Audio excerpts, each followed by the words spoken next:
Tutajifunza pamoja neno la Mungu, na kichwa ya neno yenye tutajifunza inasema usione haya ya kuhubiri injili ama ya kuhubiri habari njema. Usione haya ya kuhubiri habari njema. Ni neno tutaenda isoma ndani ya Waroma sura 1 mstari wa 16. Tutasema kwa heshima neno la Mungu. Romains premier chapitre verset 16. Tutasema kwa heshima neno la Mungu. Inasema hivi, premier chapitre verset 16. Kwa maana sionei haya injili, kwa sababu ni uweza wa Mungu uletao wokovu kwa kila aaminie, kwa Myahudi kwanza na kwa Myunani pia. Amen. Taikala. Romains premier chapitre verset 16. Nasema usione haya ya kuhubiri injili.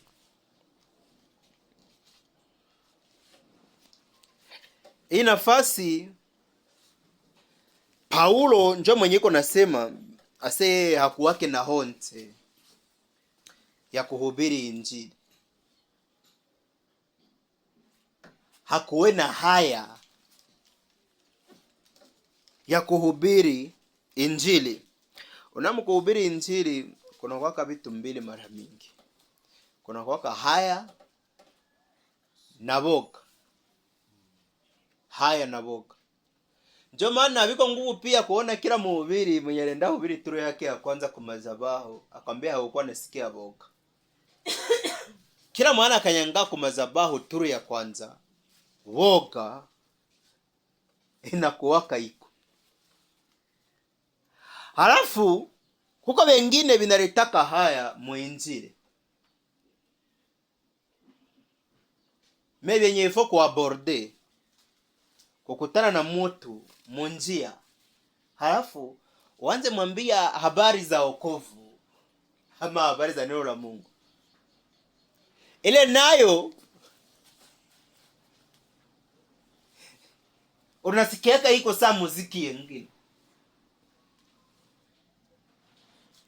Ili natumaka watu wa mwa wanakuwa sema kama mshabifanya nyie mnaenda ifanya sasa yone. Kila mtu iko na kipaji yake.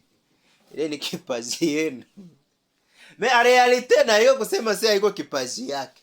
Haya na boga zinamkamata. Halafu hii nafasi Paulo alisemaka aseme kwa maana mimi sionei haya injili. Sionei injili haya. Msikie mzuri. Kama alisemaka sionei yake injili haya, maana yake kuko watu mingi wanasikiaka haya ya kuhubiri ama kusema maneno ya Mungu. Maka vinawezekana ukuwe na vya Mungu viyue, lakini ukuwe nasikia haya. Lakini kuko haya pia, ndio kuko haya kuko na boga. Alafu na boga iko moya kalite mbili. Na hizi sema kuko boga ya kusikia, boga ya kuambia kila mtu. Lakini kuko na boga yengine ya kimashetani na inakuwaka. Naweza isema sawa gisi kuko musika mwenye niliwaifata zamani, na ile wakati kabisa nilikuwa sujaa mkuhubiri injili na kumabarabara kuambia watu mingi. Asa mon probleme nilikuwa kuwa nayo kitu kilikuwa nishangaza. Kila wakati yenyewe musika alikuwa anatokea, nilikuwa nasikia kabogi na niingia ya kuhubiri na iko. Alafu mimi nakata mahubiri kwanza apite. Akanisalimia naenda navuka. Nasikia nguvu ya kuhubiri narudisha. Nahubiri tena hubiri. Hasa ikakuwa kawaida. Ikafika wakati yenye hata sikumuona akitokea tu na niko ahubiri, mimi nasikia boga mumi. Nikijiuliza hii boga ni nini? Ninga najiuliza, mimi ndaona anatokea saa kule.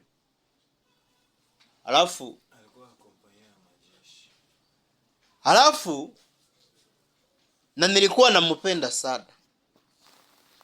Siku moja njoo nikienda uliza waniambie mlemongo wa roho ni mtu gani? Wa vile mwenye anatokeaka niko na hubiri bogi na nikamata. Mimi nakuwa nakata. Mimi nasikia ujasiri ya kusema inaisha. Kisha kwa ile wakati wakaonyesha ule mlemongo wa roho leo anahusika na kurekrutia watu wenye wanapaswa kuwa wachawi. Njoo nivo walimpandisha ako grade. Manake kuna uwezo ukamata anakuongoza ambako unakuwa mchawi. Unakamilika. Sasa nilimaliza hiyo vile nikasikia ile mapenzi yote nilikuwa mpenda. Nikasikia kweli roho inampenda, lakini pamoja na kwamba mie niko mhubiri wa Injili, huyu mie naye tukaoana. Maana yake kipaji yangu ya Injili na isia pale. Habiwezekane vikuwake tena. Nikasema je, kinafaa hapa nikukupe ile relation yenye iko katikati yetu. Viishie pale. Hasa kuko batu wenye wanakuwaka na boga. Unakuwa na boga ya kimashetani. Lakini ile suva inatumikaka kubatumishi ya Mungu. Njoo niko asemee. Wale wenye banatumika mzuri fasi za mingi abo habazoe sikia boga hivi na haya tena. Me banenda sikia diku fasi mwa banasikia boga. Ile nayo inatumikaka. Sasa yote ni kujikaza mtu aweze ya borde. Paulo anasema mie sionee Injili haya. Asa kwa sababu sigani sionee haya? Unakuwa watu wenye wanaona kuhubiri havina maana. Defasa wanakuwa wenye wanakutanaka na mtu kama iko kunjia iko na hubiri, wanasiusi iko mubinini pale ende mkazi zake. Hasa kwa sena iko na hubiri hapo. Noko watu uko nivo ye watu wanafikako wanasikia vile havina maana sana vya kuhubiri. Lakini Paulo anasema sione haya kuhubiri Injili kwa sababu ni uwezo wa Mungu uletao wokovu kwa kila aaminie, kwa Myahudi kwanza na kwa Myunani pia. Sikia hivi. Bila kuhubiri Injili, bila kuhubiri habari njema hakuna wokovu ya nafsi. Haiko. Paulo anasema ile Injili kinatuma haionee haya ni nguvu ya Mungu ya kuokoa. Ni uwezo ya Mungu ya kuokoa wanadamu. Donc ile yenye watu wanakamata saa kusema, yenye watu wanakamata saa gizi ni vitu vya havina maana. Paulo anaisema hivi, anasema njoo uwezo ya Mungu ya kuokoa wale wanaiamini. Wale wenye wanaitika wanaiamini inawaokoa. Inawaokoa na nini? Inawaokoa na Jehanamu. Inawaokoa na moto wa umilele. Porque watu watoke kunjia kuwaelekeza kujehenama, waelekee mu ya uzima wa milele waokokake. Kile kitawaokoa ni Injili, ni kuhubiriwa habari njema kisha wanaiamini. Sasa Paulo anaangalia kama hii ni kuokoa wanadamu, maana yake sitaionea haya. Memsi bitakuwa nikifika pembeni ya mtu nitasema. Kwa sababu gani? Mimi nayua abia niko ndani. Maana yake hakuna tofauti ya mtu mwenye na hubiri Injili na mtu mwenye anaruka mumai kushuka anakuwa sumare juu kwenda tafuta. Watu wenye shuka kule chini wamezama juu basikufa. Iko nda tafuta kuokoa. Aone kama kwa watatoka basirivivawe watatoka. Ni vimoya na daktari mwiko naenda kuvita. mtu mweko naenda muvita iko natafuta majeruhi wa vita benye bangekufa juu habako naweza toka kwenye bako baisha lomia, kisha anabatwala anabatunza na anababeba mwingine juu tena bakwe batu bazima. Vile ni moya na wakuhubiri injili. Alafu nishasema siku zote kenalomba kuyua mulimwengu wa roho kupigana vita. Kuhubiri injili ni kupigana vita juu ukowe mtu fulani. Halafu mulimwengu wa kawaida mu monde physique ni kusema tu watu wanaona uko nasema. Jovele biko. Lakini mu esprit kuhubiri injili ama kuombea kanisa ama kuombea nasio en esprit pale unakuwa uko nafanya guerre. C'est guerre uko na mene. Ndio maana haiko fasile kuhubiri mtu mfikisha kupwe ya kukuwa convaincu mkuamini neno la Mungu ama kuamini Jesus Christ. Haiko fasile. Njoo sikia Yesu siku moya banafunzi sali kwa batuma wawili baende hubiri. Ile wakati wanarudia aliwaambia kaseme niliona shetani iko na kuwa precipite sawa umeme kuanguka kutoka juu. Msikie. Sasa wanafunzi walienda hubiri. Yesu yakaona shetani alitupwa sawa umeme. Kama umeme ni flame ya radi. Ile ma eclairs zinapitaka varadi ipiti. Sasa unaji zinapitaka kwa sinashinda nashinda meme na clay day. Inaishinda. Sasa njoo vile shetani alianguka. Sasa swali enjoy. Namna gani kusema ikuwe kusema tu, alafu mulimwengu wa roho shetani aanguke tena sawa flame ya radi? Namna gani kama ni kusema tu? Ni namna gani kama ni kusema? Maana yake sasa walikuwa naingia kuma nyumba kwenda hubiri, wanakuwa natosha boga, kwenye wanasikia boga wanaitosha, kwenye wanasikia haya wanaitosha. Maana yake shetani mulimwengu wa roho walikuwa kufanya vita naye. Mulimwengu wa roho kulikuwa kwa komba yenye ilikuwa naendelea. Hasa mwisho sawa nashinda vile vyote, sasa shetani akakuwa precipite. Maile gere akashinda.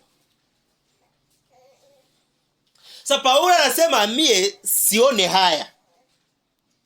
Kama hii kusema ilisababisha huyu mangenda jenama siende jenama, mie sitaona haya. Kama hii kusema itatuma mtu anaanza kufanya research ya kutaka hiyo Mungu ni wae, sitaionea haya. Kama itafungula akili ya watu kutaka kuelewa bie kubenye balikuwa kwa makonfusion ya Mungu, sitaionea haya kweli yenye mimi nayo. Usikuwe naonea haya kweli yenye unayua. Usikuwe naonea haya vitu vyenye unayua hii ni realite, kisha mbele ya watu bisikilie boga walo bisikilie haya. No.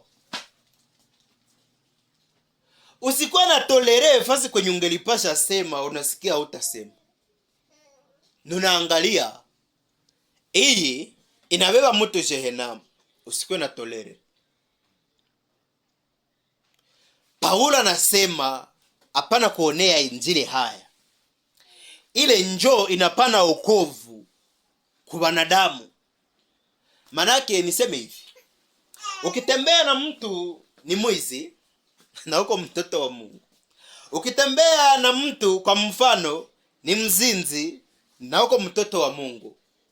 Halafu na uangalie na unyamanzi na nakuwa prosho wako wa sana.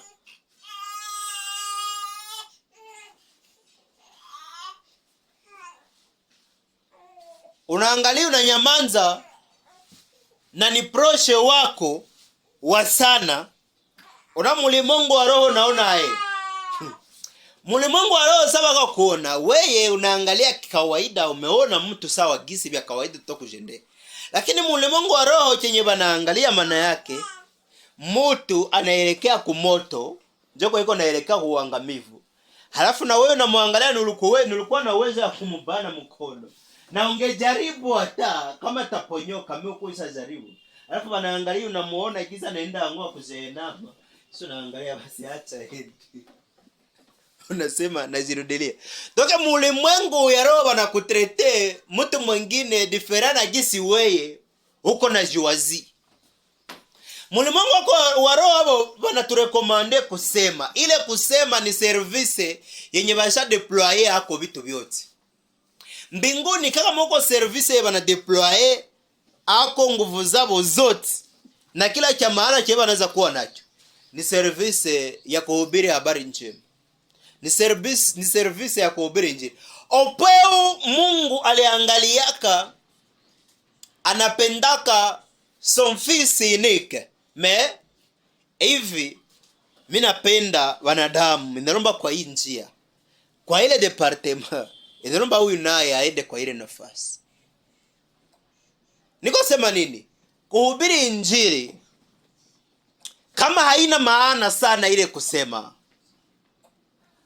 hakungekuwa sababu ya Mungu kuangalia akamate mwana wake wa pekee.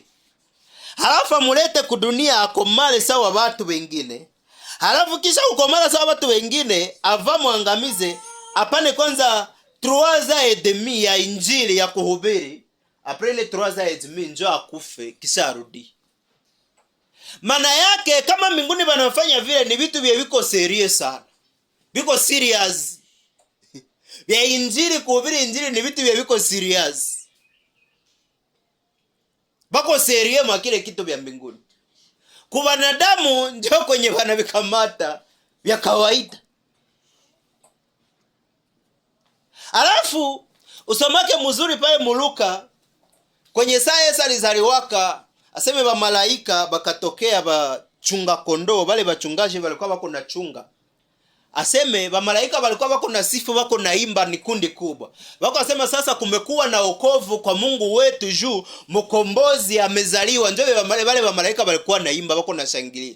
Njoo luanje walikuwa ndani. Sasa Yesu amezaliwa, ule mwenye ataokoa dunia. Njoo luanje walikuwa ndani kwa ile saa. Sasa wewe ulize kama ni vya kawaida namna gani kundi ya malaika ionekane iko mloanje. Juu tu ule ametokea. Maana yake tunatakiwa tuhubiri injili tusione haya. Anonse unaiwa kwa vitu vyetu habaya yuwaka.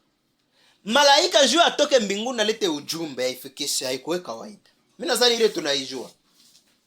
Mnajua kwa Gabriele sali shukaka turu ya kwanza. Boye turu yenye alikuwa kwa Danieli niseme. Mnajua venye vilimtokea kama muanga juu afikishe jibu. Sasa ukiona malaika ameshuka na anafika, anaanonse kwa Maria, anaenda na kwa Zakaria na kwa anaanonse. Maana yake ile kitu wanaikamata siri. Kazi ya Jean Baptiste ilitumana zaliwa kwa dunia ni kusema. Msikie mzuri. Jean Baptiste hakukuyaka juu afanye miujiza ingine wala vya wapi. Alikuyaka juu aseme tu.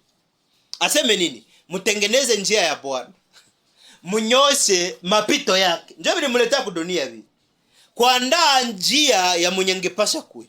Mepuruka vile vifanyike mbinguni walipangaka, alafu na wakatuma Gabriela ashuke na mwana yeye vinapitikanaka mu ulimwengu wa roho mbele malaika ashuke. Kisha akakuya akaanonse kwa Zakaria.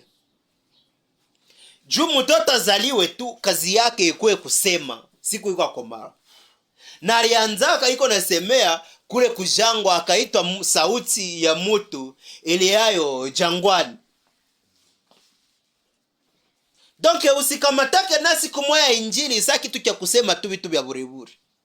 Usizara wake mtu mwenye unakuta iko mwenjili mkamate iko mvitu vya burebure. Hapana. Kuko benye balizaliwana juu tu ya ile na apre ile bakakufa tena. Njoo ba Jean Baptiste wakazaliwa juu ya ile na wakakufa juu ya ile tu. Vikaishi. Sasa Paulo anasema mie haya sione injili. Plutôt sione injili haya juu ni okovu ya kuokoa mwanadamu. Ni okovu ya kusaidia mtu asiendake kujehenamu. C'est pourquoi nitajidonea ile pene ya kusema wa kuamini aamini kisha okoke apate wokovu. Mwenye atakatala akuwa alisikia.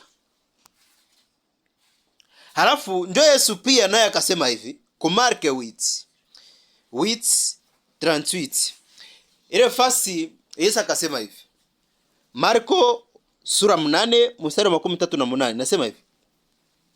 Maana kila mtu atakayenionea haya mimi na maneno yangu katika kizazi hiki cha uzinzi na dhambi, Mwana wa Adamu atamwonea haya mtu huyo atakapokuja katika utukufu wa Baba yake pamoja na malaika watakatifu wake.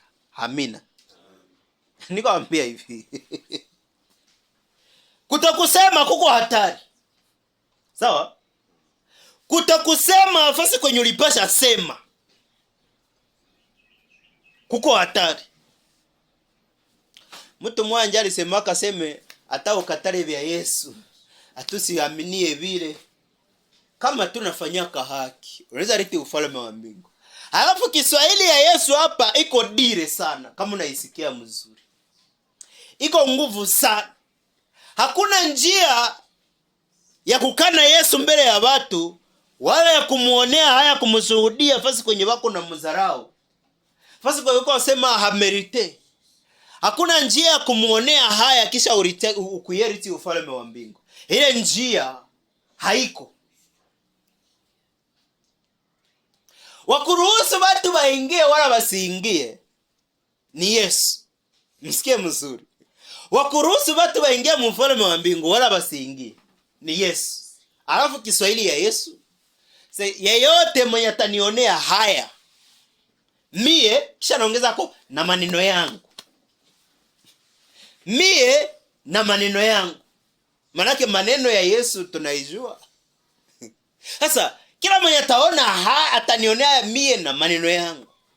Na hakuna njia ya kusema unakiri Yesu kisha asuna muitika kisha uone haya ya kusema maneno yake. Ila hiyo haiko. Sasa kila mwenye atanionea haya mie na maneno yangu, na mie kwa ile siku yenye iko na kuya, na mie muutukufu, hasema hata muubia sasa. Muutukufu manake mu maisha ya kifalme yanakuya anafanana muutukufu yengine. Sana kuya na utukufu ase wa Baba na wa malaika. Maike sasa kuya saa mfalme. Naye vile kizu unajisikiaka soko nasikia kuambia marafiki yako, kuambia watu. Vile kizu unajisikiaka unasikia hauko tayari kwa vitu. Ile madegre ndio vile naye atajisikiaka kutaka naye kuingize wewe wanapasa riti ufalme. Ni vile toka zile degrees unakuwa nazo. Naye ni zile degrees ndio zatakuwa nazo. Sasa imagine zile degrees unakuwa nazo, Yesu akuwe nazo kuweza. Unakuwa nazo mpaka unajisikia unatoka unajende. Imagine Yesu naye akuwe nazo kuweye. Asikie vile, si unataka sema unasikia basi na mimi bayo kama na kwa mwa hivi.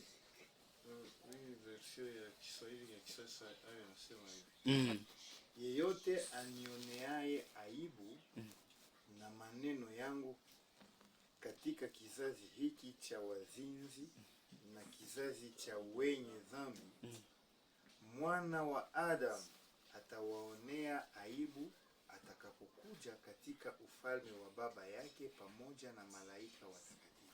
Amina. Msikie mzuri. Ile kusema, hii kusema tu. Yesu anasema kama unaweza muonea haya yeye na maneno yake, ile maneno yako unasikia inakuletea haya kuiambia watu. Ile maneno yake unakuwa sikia basi hapa sitavisema. Si vile naye njoo naye ile siku yeta kiamu utukufu. Sana sema ku utukufu anakia ni mfalme mwenye iko na mamlaka na kia na jeshi ya mbinguni. Ile yenye Petro siku alikatana sikia alimwambiaka acha Petro.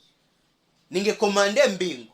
Hapa majeshi mngeshuka. Meacha. Sasa ile siku hayo majeshi atakuwa amekuya nayo maisha ya kifalme. Maka atakuwa ni wakuogopesha kisha na kuonea haya.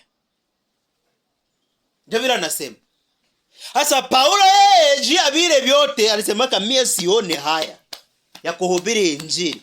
Juu njoo uwezo wa Mungu uletao wokovu kwa wote wenye wanaamini. Njoo uwezo. Hakuna vya kuamini Mungu mdunia, hakuna vya kumtumikia bila injili kuhubiriwa. Na injili hakuna wenye wataihubiri wengine, ni mie na wewe wenye tuko na habari zetu tunaiwa kwa Yesu. Wenye tuko na wenye tushasikia kwa Yesu. Si yenyewe tutavifanya. Na tusipovifanya tukatulia, unatulia mkweli ya Mungu. Unatulia nayo na walikuwa pembeni ibasa iwaambia waitike wala waikatale. Pale asa inaingiza hatari.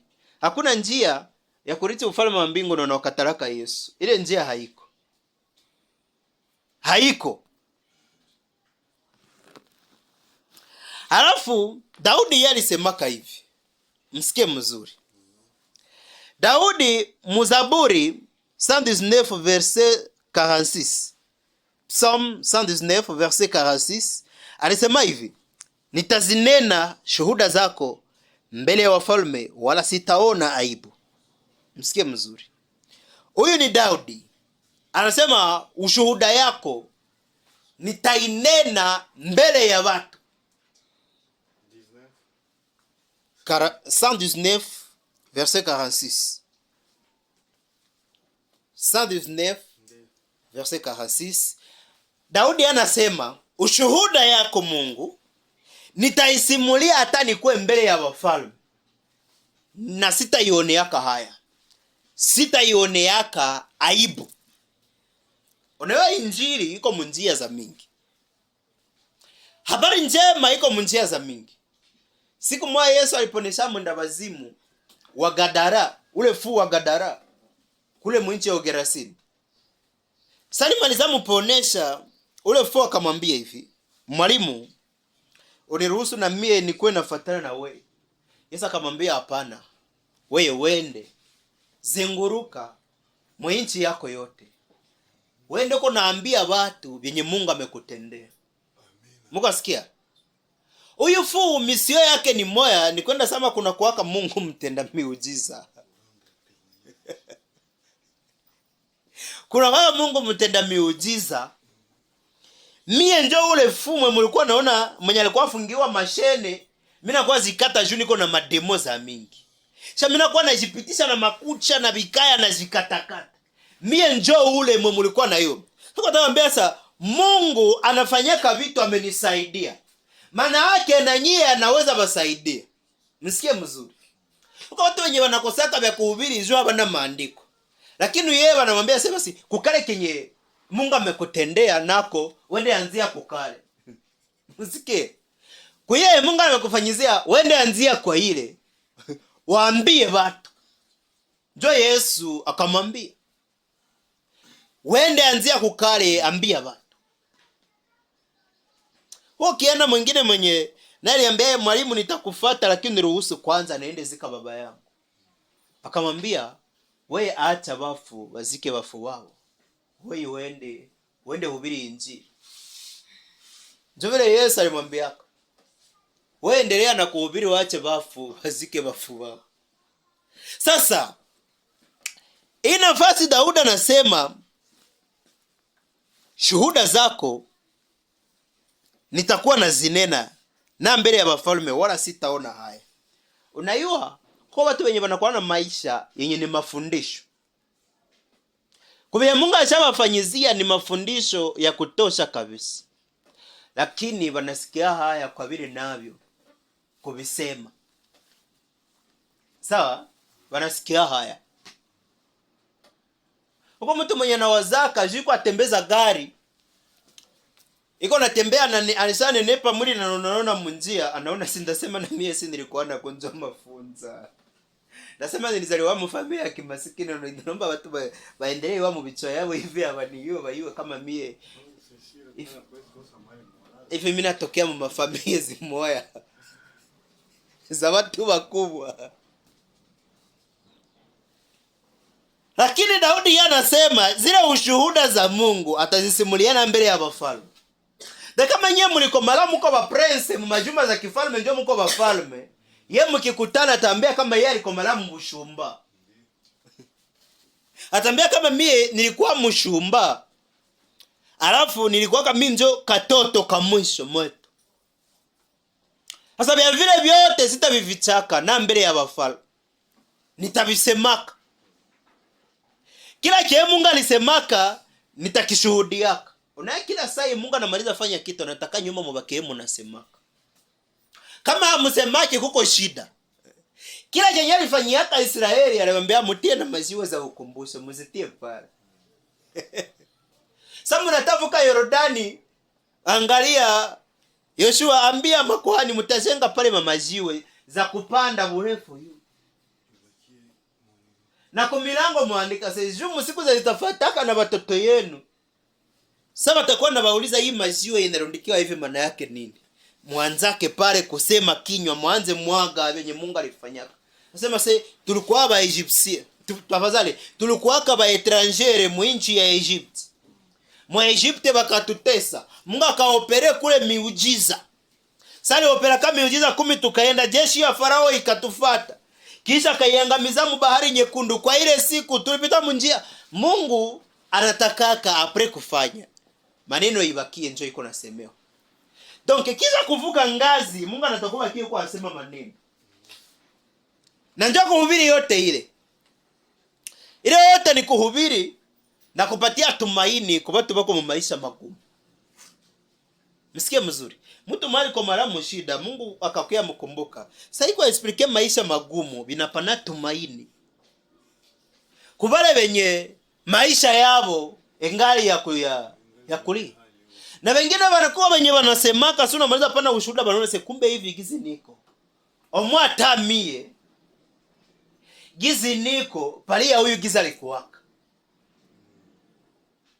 Vinapana tumaini. Sasa Daudi anasema ataendelea vishuhudia. Na Yesu naye anasema kusikwa kwa kunionea haya mie na maneno yangu. Alafu na Paulo anasema sitaonaka haya ya kuihubiri injili. Endelea rakonte. Ile kurakonte yote ni kuhubiri. Endelea pasha habari. Yagizo lipataka wokovu yako.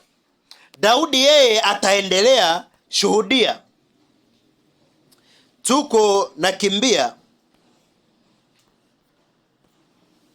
Halafu ndani ya Wakorinto wa kwanza sura 1 mstari wa 12 mpaka 24 inasema hivi. 1 Corinthiens premier chapitre verset 22 au 24e verset. Inasema hivi. Kwa sababu Wayahudi wanataka ishara na Wayunani wanatafuta hekima, bali sisi tunamhubiri Kristo aliyesulubiwa. Kwa Wayahudi ni kikwazo, kwa Wayunani ni upuuzi, bali kwao waitwao Wayahudi kwa Wayunani ni Kristo nguvu ya Mungu na hekima ya Mungu. Msikie nafasi. Hii nafasi inaanza na generalite ya Wayahudi. Generalite ya Wayunani. Inaanza abo abatafutake vya kuamini Yesu, wanatafutaka miujiza. Mnakumbuka Wayahudi walikuwa naulizaka Yesu afanye muujiza, walikuwa wanambia afanye muujiza na hapo. Na wengine wasema wanatafutishaka sagesse za yulu Paulo. Lakini anarudia anatoka mgeneralite ya Wayahudi na Wayunani tena anarudia kubale wa kidogo beba naamini. Sema sasa manake kwa Wayahudi wengine wa na Wayunani wengine Kristo uko sikia. Asa ni nguvu ya Mungu na hekima ya Mungu. Manake nini? Lakini na 24 sasa kwa ile 23 kwa walisema kwa Wayunani ni upuuzi, kwa Wayahudi ni kikwazo. Maana Wayahudi hapo kwa wahubiri wa Yesu wanakuambia achana na ule farisei. Acha sasa tutakisikia vile. Sasa ukifika kwa Wayunani wanakuambia vile ile ni upuuzi, ni vitu havina maana kuwaambia wa Yesu. Unampaka leo uko watu wenye wako saa wa Yunani. Niseme hivi. Wako saa wa Yunani na Wayahudi. Uko watu wenye wako saa Wayahudi hawataka basikie na habari za Yesu. Na wakisikia wanakuazikaka. Hawataki basikie hivi. Halafu kwa wengine wako saa wa Yunani, sasa ile ni upuuzi. Ndio wale wenye wanasema kama haiko mbako waamini vya Yesu. Basi vya Yesu havina maana sana. Sikia mzuri. Angalia. Havina maana sana vile vya Yesu vya kuamini vya Yesu. Angalia basi vile. Havina maana sana. Havina impact sana. Sasa mesao unarudia kwa wale wenye wanamwamini sasa. Se ule njoo nguvu ya Mungu. Na njoo ile hekima ya Mungu. Msikie mzuri. Kwa watu mingi tile uko na Wakristo wa mingi ukauliza kazi ya Yesu ni nini? Watakwambia ni kutosha dhambi ya dunia. Sasa kuitosha yeye kwa mfano. Mshasikia watu wa mwanzo walisemaka hasemo tutaokolewaka siku ya hukumu. Njoo ile siku yetu tutaokolewaka. Nishabasikia wako na hubiri vile. Siku ya hukumu njoo tutaokolewaka.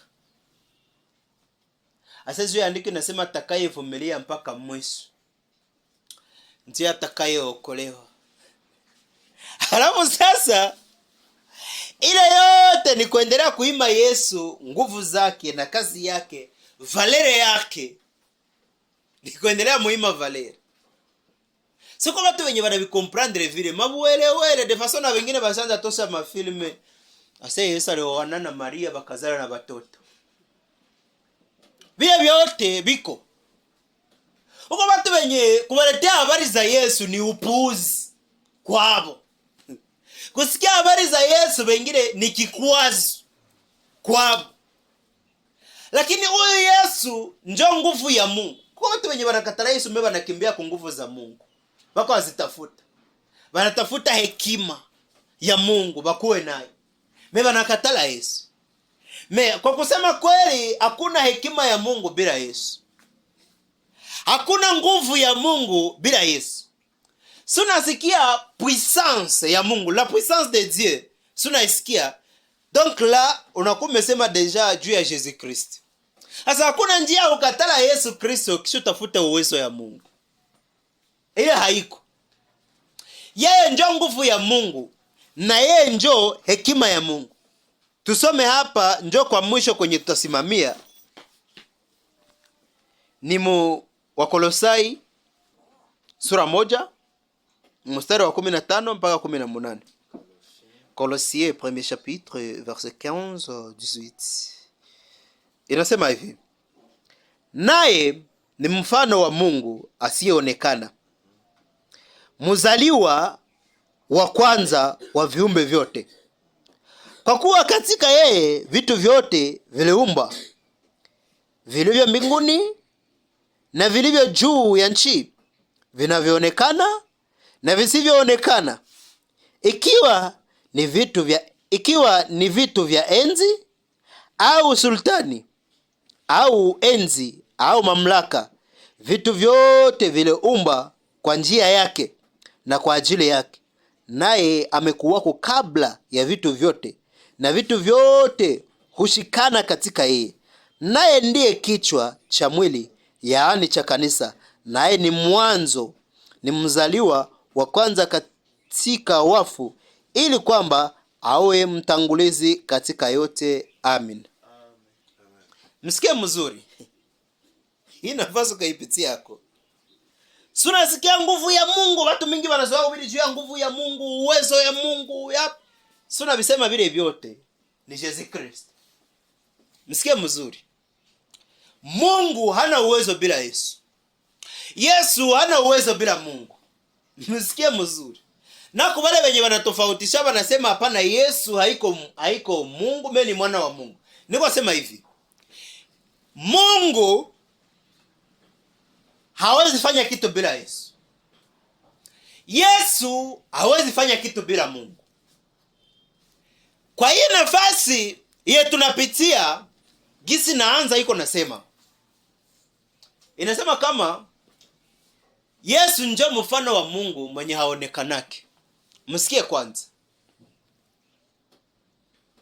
Yesu njo mfano wa Mungu mwenye haonekanake. Turudie hivi. Nikisema hivi nipane mfano sa kuwili wala kujiste.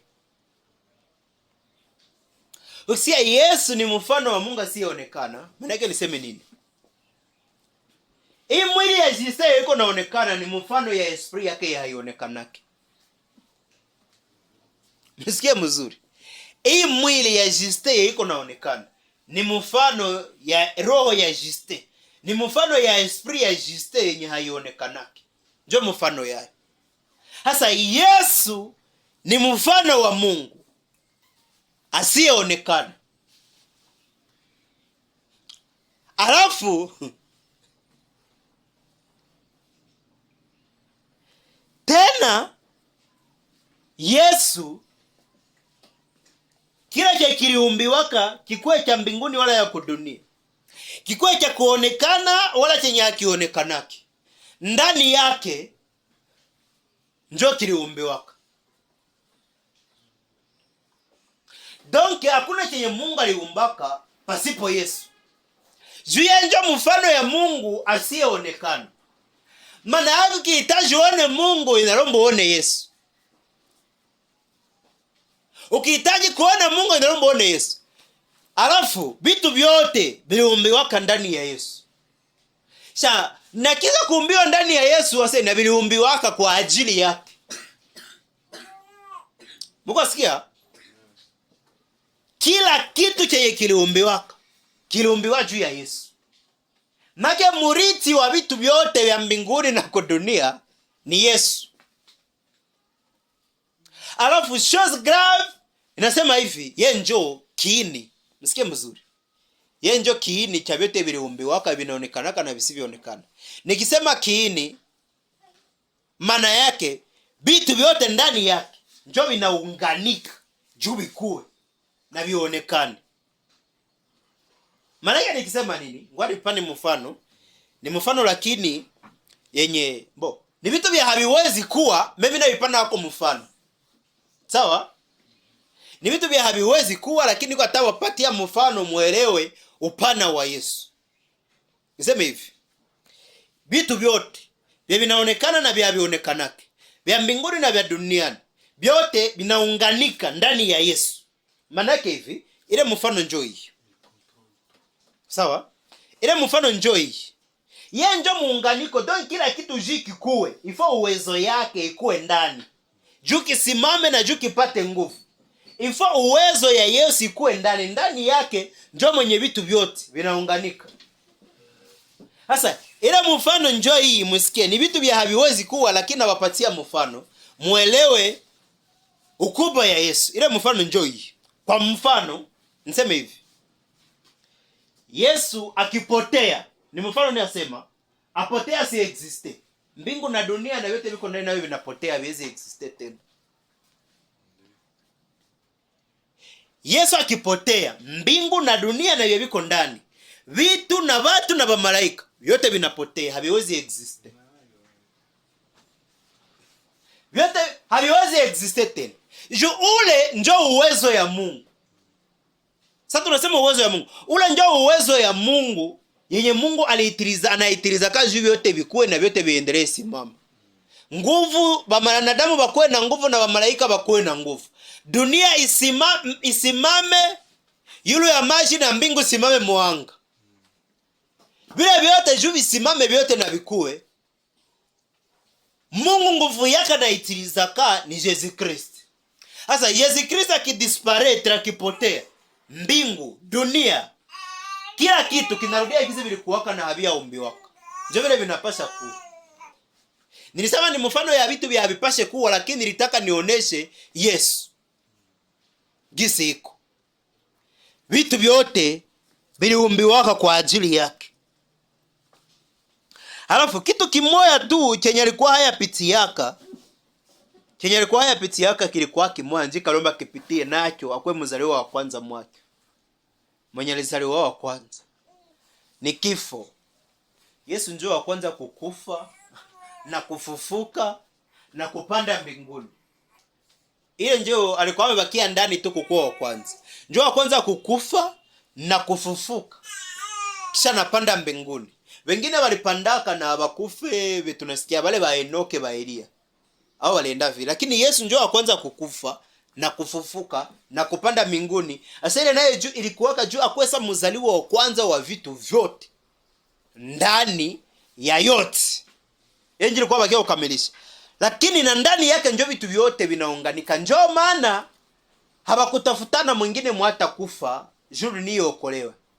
Walitafuta ule njoo mwenye uwezo wa Mungu, njoo mwenye asimame. Sasa na ule tusimuonee haya juu asituone yake haya na si. Tuhubiri injili, tusipahubiri dunia haiwezi okolewa. Wenye zambi hawezi kuacha zambi kama tutatulia, kama tutaendelea nyemanza. Mungu wa mbinguni abariki neno hili kwenu na kwangu katika jina la Yesu Kristo. Tutajifunza pamoja neno la Mungu, na kichwa ya neno yenye tutajifunza inasema usione haya ya kuhubiri injili ama ya kuhubiri habari njema. Usione haya ya kuhubiri habari njema. Ni neno tutaenda isoma ndani ya Waroma sura 1 mstari wa 16. Tutasoma kwa heshima neno la Mungu. Romains premier chapitre verset 16. Tutasema kwa heshima neno la Mungu. Inasema hivi, premier chapitre verset 16.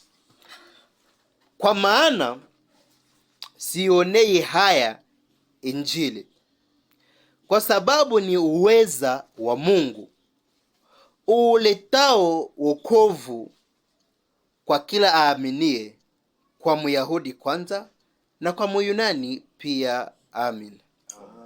Taikala. Romains premier chapitre verset 16. Asema usione haya ya kuhubiri injili.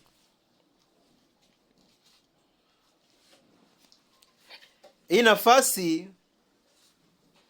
Paulo njo mwenye iko nasema ase hakuwake na honte ya kuhubiri injili. Hakuwe na haya ya kuhubiri injili. Unapokuhubiri injili kuna kwaka vitu mbili mara mingi. Kuna kwaka haya na boga. Haya na boga. Ndio maana biko nguvu pia kuona kila mhubiri mwenye anaenda kuhubiri turu yake ya kwanza kwa madhabahu akwambia haukuwa nasikia boga. Kila mwana akanyanga kwa madhabahu turu ya kwanza, boga inakuwaka iko. Halafu kuko wengine vinaletaka haya muinjili. Maybe yenye ifo kuaborde, kukutana na mtu munjia, halafu uanze mwambia habari za wokovu ama habari za neno la Mungu. Ile nayo unasikiaka iko saa muziki yengine. Ili natumaka watu wa mwa wanakuwa sema kama mshabifanya nyie mnaenda ifanya sasa yone. Kila mtu iko na kipaji yake. Ile ni kipaji yenu. Me realite na hiyo kusema sasa iko kipaji yake. Haya na boga zinamkamata. Halafu hii nafasi Paulo alisemaka aseme kwa maana mimi sionei haya injili. Sionee injili haya. Msikie mzuri. Kama alisemaka sionee yake injili haya, maana yake kuko watu mingi wanasikiaka haya ya kuhubiri ama kusema maneno ya Mungu. Maana vinawezekana ukuwe na vya Mungu viyue, lakini ukuwe nasikia haya. Lakini kuko haya pia, ndio kuko haya, kuko na boga. Alafu na boga iko moya kalite mbili. Na hizi sema Kuko boga ya kusikia, boga ya kuambia kila mtu, lakini kuko na boga yengine ya kimashetani nayo inakuwaka. Naweza isema sawa gisi kuko musika mwenye niliwaifata zamani, na ile wakati kabisa nilikuwa sujaa mkuhubiri injili na kumabarabara kuambia watu mingi. Asa mon probleme nilikuwa kuwa nayo kitu kilikuwa yanishangaza. Kila wakati yenyewe musika alikuwa anatokea, nilikuwa nasikia bogi na niingia ya kuhubiri na iko. Alafu mimi nakata mahubiri kwanza apite. Akanisalimia, naenda navuka, nasikia nguvu ya kuhubiri, narudisha. Nahubiri tena hubiri. Hasa ikakuwa kawaida. Ikafika wakati yenye hata sikumuona akitokea tu na niko hubiri, mimi nasikia boga mumi. Nikijiuliza hii boga ni nini? Ninga najiuliza, mimi ndaona anatokea saa kule.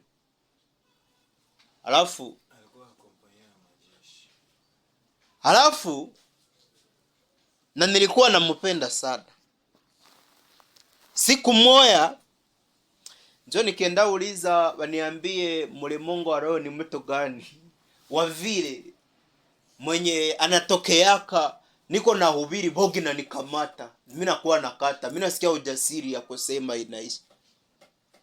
Kisha kwa ile wakati wakaonyesha ule mlimongo wa roho leo anahusika na kurekrutia watu wenye wanapaswa kuwa wachawi. Njoo nivo walimpandisha ako grade. Manake kuna uwezo ukamata anakuongoza ambako unakuwa mchawi. Unakamirika. Sasa nilimaliza hiyo vile, nikasikia ile mapenzi yote nilikuwa mpenda. Nikasikia kweli roho inampenda, lakini pamoja na kwamba mie niko mhubiri wa injili, huyu mie naye tukaoana. Maana yake kipaji yangu ya injili na isia pale. Habiwezekane vikuwake tena. Nikasema je, kinafaa hapa nikukupe ile relation yenye iko katikati yetu. Viishie pale. Hasa kuko batu wenye wanakuwaka na boga. Iko unakuwa na boga ya kimashetani, lakini ile suva inatumikaka kubatumishi ya Mungu. Ndio nilikuwa semea. Wale wenye banatumika mzuri fasi za mingi, abo habazoe sikia boga hivi na haya tena. Me banaenda sikia diku fasi mwa banasikia boga. Ile nayo inatumikaka. Sasa yote ni kujikaza mtu aweze ya borde. Paulo anasema mie sionee injili haya. Asa kwa sababu sigani sionee haya? Unako watu wenye wanaona kuhubiri havina maana. Defaso wanakuwa wenye wanakutanaka na mtu kama iko kunjia iko na hubiri, wanasiusi iko mubinini pale ende mkazi zake. Hasa kwa sena iko na hubiri hapo. Noko watu uko nivo ye watu wanafikako wanasikia vile havina maana sana vya kuhubiri. Lakini Paulo anasema sione haya kuhubiri injili kwa sababu ni uwezo wa Mungu uletao wokovu kwa kila aaminie, kwa Myahudi kwanza na kwa Myunani pia. Sikia hivi. Bila kuhubiri injili, bila kuhubiri habari njema, hakuna wokovu ya nafsi. Haiko. Paulo anasema ile injili ya kinatuma haionee haya ni juu, ni nguvu ya Mungu ya kuokoa, ni uwezo ya Mungu ya kuokoa wanadamu. Donc ile yenye watu wanakamata saa kusema, yenye watu wanakamata saa gizi ni vitu vya havina maana. Paulo anaisema hivi, anasema njoo uwezo ya Mungu ya kuokoa wale wanaiamini. Wale wenye wanaitika wanaiamini inawaokoa. Inawaokoa na nini? Inawaokoa na Jehanamu. Inawaokoa na moto wa umilele. Porque watu watoke kunjia kubaelekeza kujehenama baelekee mu ya uzima milele baokokake. Kitabaokoa ni Injili, ni kuhubiriwa habari njema kisha banaiamini. Sasa Paulo anaangalia kama hii ni kuokoa banadamu, maana yake sitaionea haya. Memsi bitakuwa nikifika pembeni ya mtu nitasema. Kwa sababu gani? Mimi nayua abia niko ndani. Maana yake hakuna tofauti ya mtu mwenye na hubiri Injili na mtu mwenye anaruka mumai kushuka anakuwa sumare juu kwenda tafuta. Watu wenyesha shuka kule chini bamezama juu basikufa. Iko nda tafuta kuokoa. Aone kama kwa batatoka basirivivabe batatoka. Ni bimoya na doktere mweiko naenda kuvita. Mtu mweiko naenda muvita, iko nda tafuta majeruhi ba vita. Benye bangekufa juu abako naweza toka kwenye bako baisha lumia. Kisha anabatwala anabatunza na anababeba mwingine juu tena bakwe batu bazima. Vile ni bimoya na wakuhubiri Injili. Alafu nishasema siku zote kenalomba kuyua. Mulimwengu wa roho kupigana vita. Kuhubiri Injili ni kupigana vita juu kwa mtu fulani. Halafu mulimwengu wa kawaida mu monde physique ni kusema tu watu wanaona uko nasema. Jovele biko. Lakini mu esprit kuhubiri Injili ama kuombea kanisa ama kuombea nasio en esprit pale unakuwa uko nafanya guerre. C'est une guerre yuko na mene. Ndio maana haiko fasile kuhubiri mtu mfikisha kupwe ya kukuwa convaincu mkuamini neno la Mungu ama kuamini Yesu Kristo. Haiko fasile. Njoo nisikia Yesu siku moya banafunzi sali kwa batuma bawili baende hubiri. Ile wakati wanarudia alibambia kaseme niliona shetani iko na kwa precipite sawa umeme kuanguka kutoka juu. Msikie. Sasa wanafunzi walienda hubiri. Yesu yakaona shetani alitupwa sawa umeme. Kama umeme ni flame ya radi. Ile ma eclairs zinapitaka varadi ipiti. Sasa unaji zinapitaka kwa sinashinda nashinda meme na clay day. Inaishinda. Sasa njoo vile shetani alianguka. Sasa swali enjoy. Namna gani kusema ikuwe kusema tu, alafu mulimwengu wa roho shetani aanguke tena sawa flame ya radi? Namna gani kama ni kusema tu? Ni namna gani kama ni kusema? Maana yake sasa alikuwa anaingia kwa nyumba kwenda hubiri, wanakuwa natosha boga, kwenye wanasikia boga wanaitosha, kwenye wanasikia haya wanaitosha. Maana yake shetani mulimwengu wa roho walikuwa kufanya vita naye. Mulimwengu wa roho kulikuwa kwa komba yenye ilikuwa inaendelea. Sasa mwisho sawa nashinda vile vyote, sasa shetani akakuwa precipite. Maile gere akashinda. Sasa Paulo anasema mie sione haya. Kama hii kusema ilisababisha huyu mangenda jenama siende jenama, mie sitaona haya. Kama hii kusema itatuma mtu anaanza fanya research ya kutaka hiyo Mungu ni wae, sitaionea haya. Kama itafungula akili ya watu kutaka kuelewa bie kubenye balikuwa kwa makonfusion ya Mungu, sitaionea haya kweli yenye mimi nayo. Usikuwe naonea haya kweli yenye unayua. Usikuwe naonea haya vitu vyenye unayua hii ni realite, kisha mbele ya watu bisikilie boga walo bisikilie haya. No. Usikuwe na tolere fasi kwenye ungelipasha sema unasikia utasema. Nunaangalia hii inabeba mtu Jehanamu. Usikuwe na tolere. Paulo anasema hapana kuonea injili haya. Ile njoo inapana wokovu kwa wanadamu. Manake niseme hivi, ukitembea na mtu ni mwizi na uko mtoto wa Mungu. Ukitembea na mtu kwa mfano ni mzinzi na uko mtoto wa Mungu.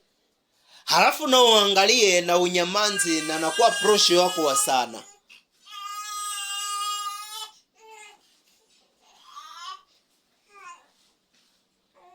Unaangalia unanyamanza na ni prosho wako wa sana. Una mulimongo wa roho naona yeye. Mulimongo wa roho sawa kwa kuona. Wewe unaangalia kawaida, umeona mtu sawa gisi vya kawaida tutokujende. Lakini mulimongo wa roho chenye banaangalia maana yake, mtu anaelekea kumoto, njoko iko naelekea kuangamivu. Halafu na wewe unamwangalia nulikuwa na uwezo wa kumbana mkono. Na ungejaribu hata kama taponyoka mimi kuisha jaribu. Halafu banaangalia unamuona kisa naenda angua kuzenama. Sio naangalia basi acha hivi. Unasema najirudilia. Toka mulimwengu ya roho banakutrete mtu mwingine different na gisi wewe uko na jiwazi. Mulimwengu wa roho hapo banaturekomande kusema. Ile kusema ni service yenye basha deployer hako vitu vyote. Mbinguni kama mko service bana deployer hako nguvu zao zote na kila cha maana cha wanaweza kuwa nacho. Ni service ya kuhubiri habari njema. Ni service ya kuhubiri injili. Opeo Mungu aliangaliaka anapendaka son fils unique. Me hivi mimi napenda wanadamu, ninaomba kwa hii njia. Kwa ile departement, ninaomba huyu naye aende kwa ile nafasi. Niko sema nini? Kuhubiri injili kama haina maana sana ile kusema,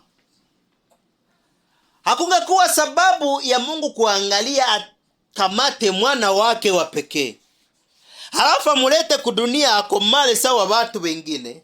Halafu kisha ukomala sawa watu wengine avamu angamize apane kwanza 3 ans et demi ya injili.